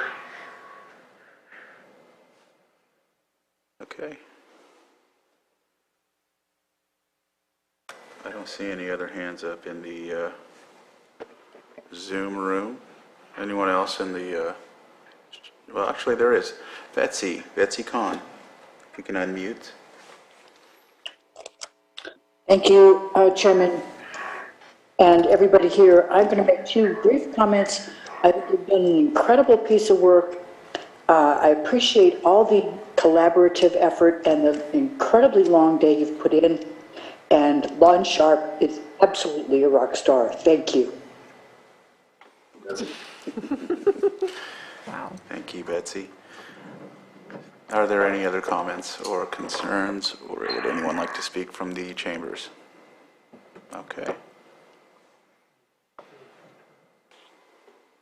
Hearing none, I guess we'll close the comment and. So we'll put this map out then for the public to comment on till our next meeting? Is that how this is going to work? So what will happen next is we will, if we get consensus from the board, that option 5 as amended during this meeting is the option that is the preferred option. We will put it on the website. We will accept comments on it. We'll also use a surveyor to actually articulate the boundaries and prepare a proposed amendment to the ordinance to approve it. It will come back one more time. Additional comments can be made.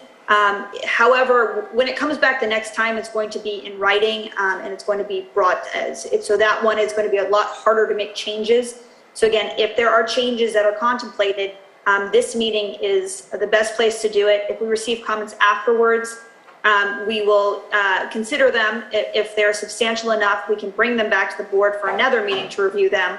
But ultimately, once we start drafting the ordinance, it's going to be very hard to change. So we are really looking for kind of consensus today from the board members about which map you'd like us to finalize.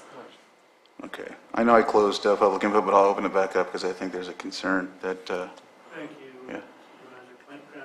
Yes, when Mayor Slotin indicated that we liked the option 3 part as it related to District 2 and District 1, we were assuming that you could apply that to District 5 for the rest of it, not in either order, but to just to adjust 1 and 2, and, you know, however Supervisor Pyska wants to do, and Turner, Scott, excuse me, and you would like to do 3, 4, and 5, that's fine, but 2 and 1, our preference would be to use option 3 for District 1 and District 2, just to clarify that.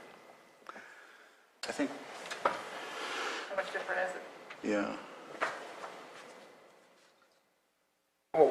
What is the difference? I mean, because I was talking with Supervisor Sabatier on District 1 and District 2, and, you know, we looked at the two options there to get the numbers correct, and, you know, it seemed like the viable option was to go on the dam road, so.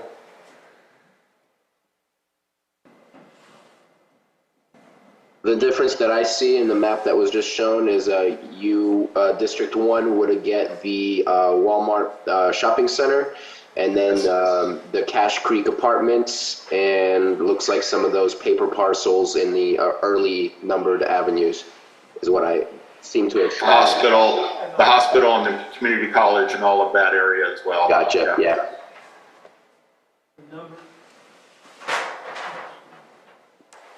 So the request is to use the boundary lines in the city of Clear Lake as articulated in option 3, to apply that to option 5, as amended in this meeting. Does the board want us to look at that? That's what what Mayor Slotin and I would like to look at, yes. It seems like the numbers for between 1 and 2 are much more balanced that way as well. And 18th would take in the hospital, Canuck IF Center, and Woodland College, as well as the Walmart area, and areas to the east in the avenues. In fact, doing that, you get Districts 1 and 2 now have the exact same population by making that change.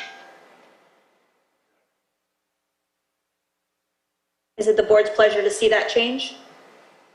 So I'll say that I don't mind if that's the change that occurs. I just think going back to my original statement that I made about District 3, I know that District 1 does have a large area all the way to the Napa line, going down Butts Canyon Road, and then coming all the way up here, and also going all the way down, what's that, the one that goes to the geysers? Can't think of it right now. I just know that there's a lot of traveling area in that area, and so I don't know that it needs to be equal, but at the same time, I'm perfectly fine if that's the way it stays.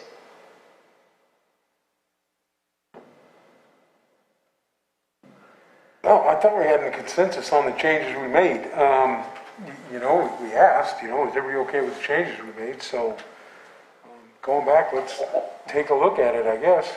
But what does that change for what you were trying to do with Kelseyville and other places? Won't change anything? I don't think it changes anything. No, it doesn't change anything up there. Okay. No, it doesn't change anything. The only thing it would change would be within between District 1 and District 2 in the city of Clear Lake. And again, it's the board's pleasure. Both of them meet the legal requirement, but it's your pleasure which one you prefer. Let's take a look at it then. So these are the numbers using 18th and the city limits as the boundary. And this is using Dam Road as the boundary.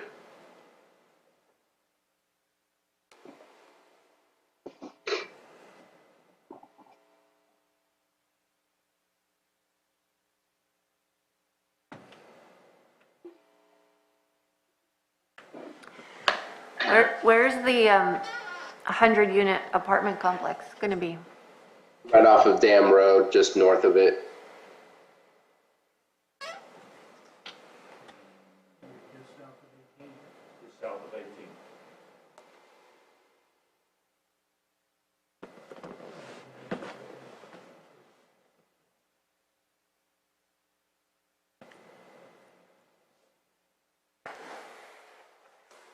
Yeah, it looks like that's all one census block with the apartment complex.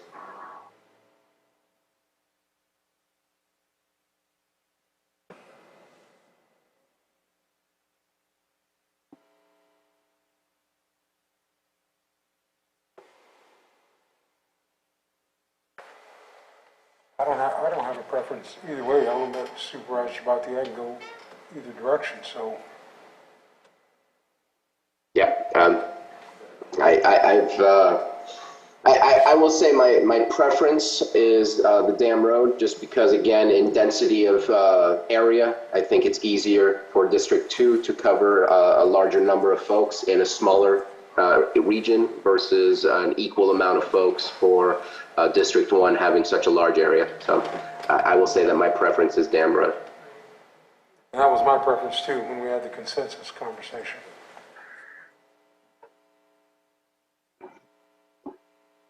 Any of the remaining board members have a preference? I'd have to leave it up to you. No. I'm fine with what you have, and I'll continue with Blue Lakes. I think that'd be a problem. Well, they go to, yeah, they go. Yeah. They're all associated with Upper Lake, so it makes sense.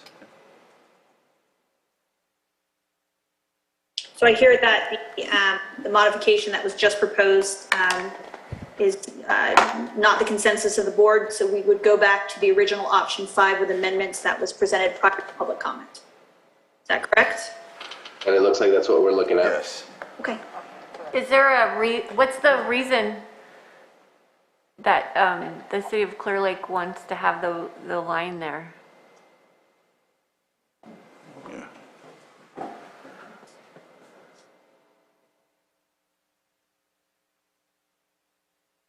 The supervisor of District 1, Moak, has been starting to become really more involved with the city of Clear Lake over the last several months. And we like his input on all the projects that we have coming up. So the two supervisors that are very involved in this city is a good thing for the city.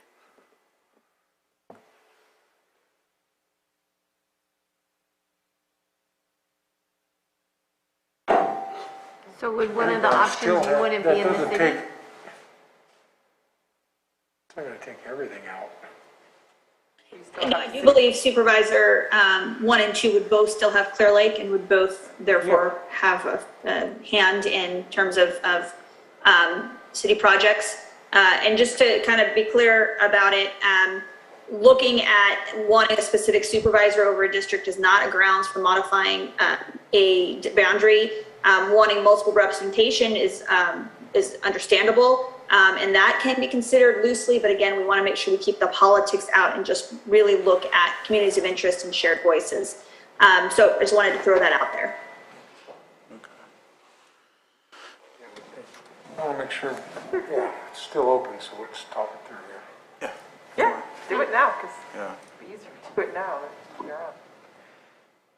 Option 3 more evenly divides the number of representative the people that a representative has in each of those districts. It balances much more that way, but also that area, 18th South, is a pretty homogeneous area with the exception of some homes out to the east, but it has a block that is really, similar use. And I think I like it, and I think the city likes option 3, or at least as it applies to districts 1 and 2, irregardless of who's sitting in your seats now or in the future. It's a homogeneous district. It's cleaner in our opinion, and it balances the population in each of the districts the best. That's the other reason that I have. I think it's it too.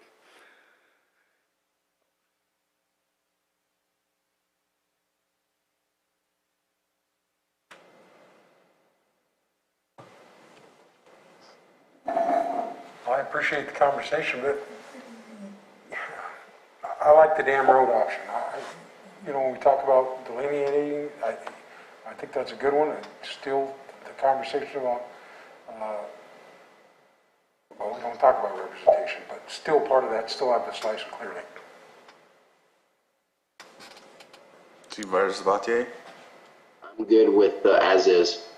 And I know that there was talk about representation, and I understand that that's not meant to be, but that there's always invitations that's possible for supervisors to work together, even if it's outside of their specific jurisdictions. And so I think that that's always a possibility as well. Okay. Are there there any other comments? All right, so I think we're at the consensus of the dam road and everything else that we've worked on. Yeah, all the changes, yeah. Okay. All right.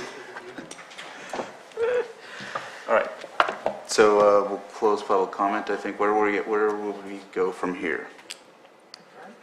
Close the public hearing. Thank you for doing so. Again, this matter, the recommendation, the option 3, which I saw Lon just save, we will prepare that as the proposed map for the final implementation that will take place November 30th at 9 a.m. in a special meeting. We'll prepare it and have it ready for your review and approval at that time. Okay. Thank you. Thank you. I appreciate all the hard work of the board members. And whoever said Lon is a rock star was undervaluing him. And as is Matthew. It's been an absolute pleasure to work with both of them, and you have real stars on your staff. Yes, thank you very much for your hard work. This is Matthew, and I just have to say what a privilege it's been to work with both Margaret and Carolyn Walker of Prentice Long. They've been incredible partners and collaborators. All right. With that, looks like we'll go ahead and adjourn. Yes. All right. Thank you, everybody, for coming. Have a good evening. Drive safe. Thank you, guys.